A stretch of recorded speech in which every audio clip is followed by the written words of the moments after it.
Hello, my name is Rocio Arias. I am currently a student at Florida International University where I study anthropology and minor in sociology. Recently, I conducted an interview to understand how people interpret and learn about race as they grow up. Before I start sharing what I learned while conducting these interviews, I wanted to explain what race and ethnicity is. So, race is based on biological characteristics such as skin color, eye color, types of hair. Normally, they seem very natural, but they can vary depending on your culture. Then, ethnicity is purely cultural. So, that's how you choose to identify culturally. It could be based on your ancestry, where you grew up, or how you feel more comfortable identifying.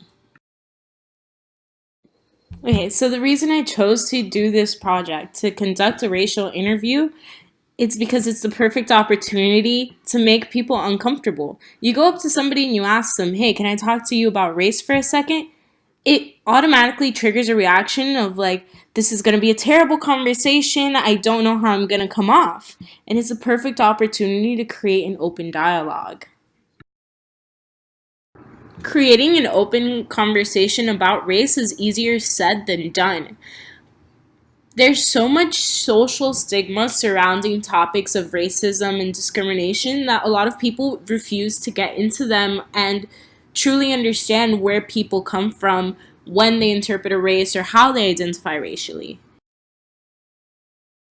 One of the assigned readings we had pertaining to this assignment was The Color of Love by Elizabeth Horge Freeman. And what stood out to me the most was that this book mentions a lot of what is called Mejorando la Raza. That's something that you see a lot in South American cultures.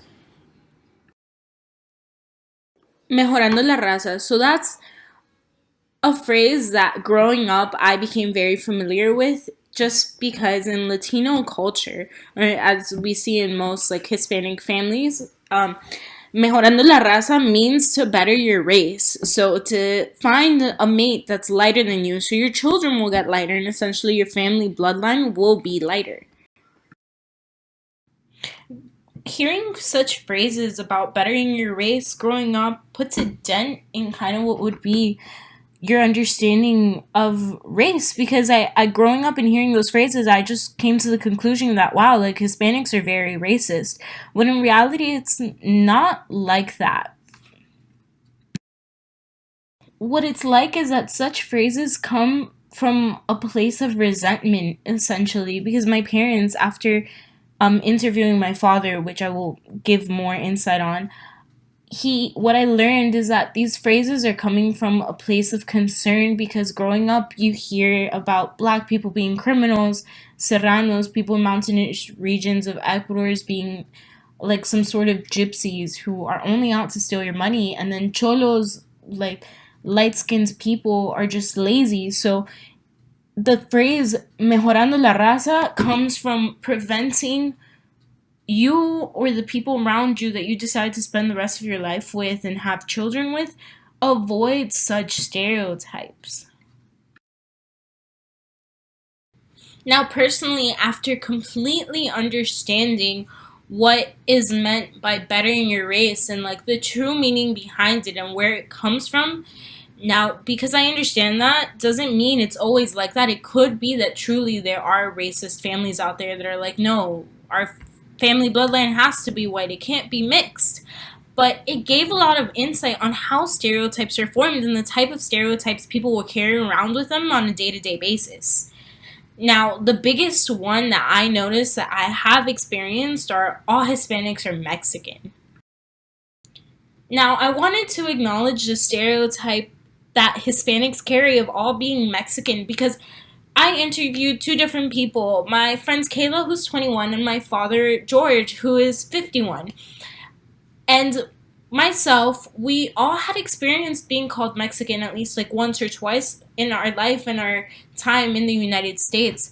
Now, I wanted to acknowledge this real quick just because being Mexican isn't a bad thing, but I wanted to understand why is it that people jump to this conclusion.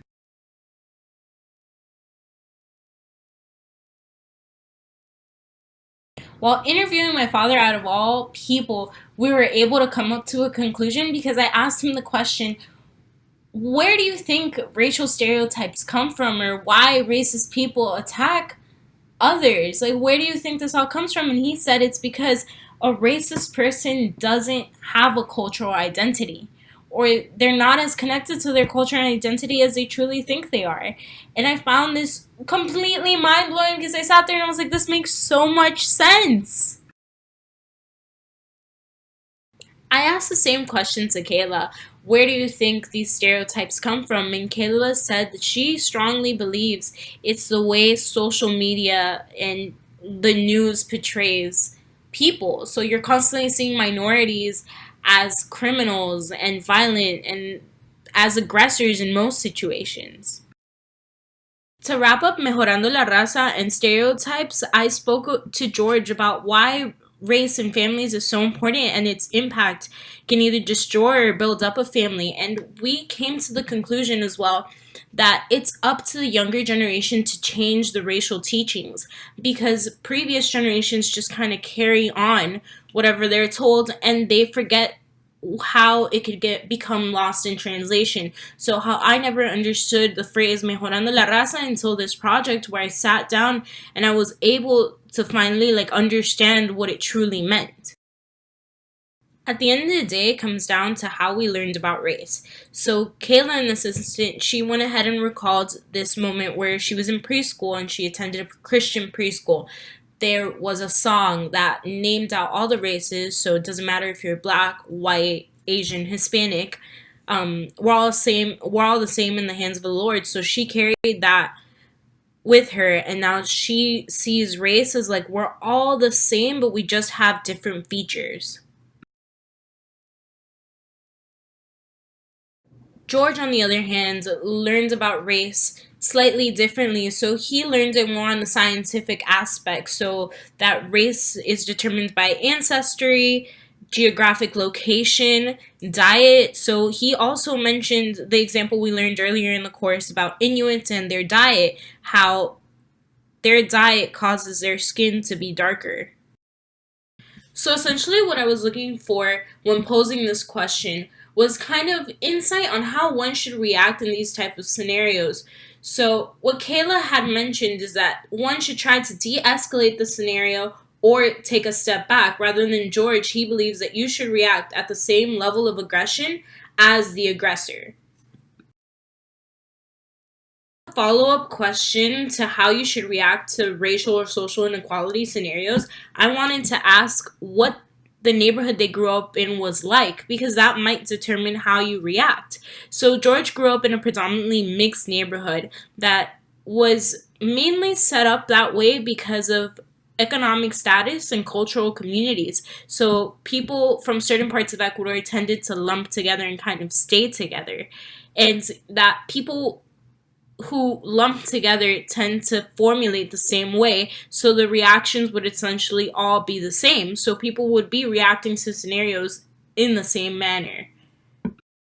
Kayla as well grew up in what she considered a predominantly mixed neighborhood, but she said that her neighborhood was mainly mixed because it was considered a cultural community. So she grew up in Hialeah, Florida, which is predominantly Cuban, and she is Cuban as well. So she believed in scenarios of inequality, they were less likely just because everybody was similar as well as had the same cultural understanding.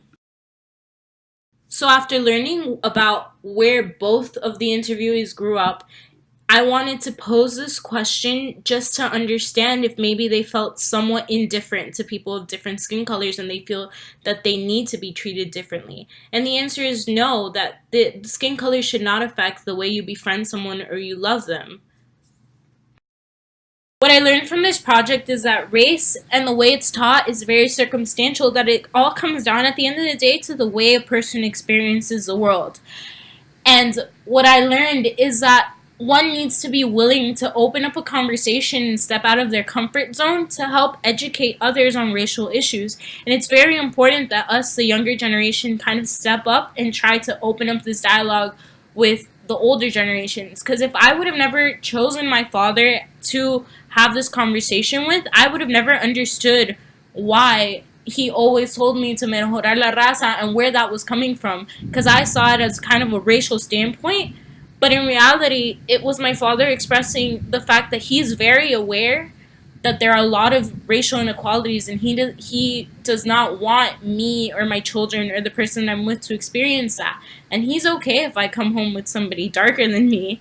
That's not the issue. It's just the things that surround it, which is very saddening. But it also helped and now inspired me to be able to open up these conversations with other people and help them understand what it really is to learn about a race and be able to talk about race. So thank you very much.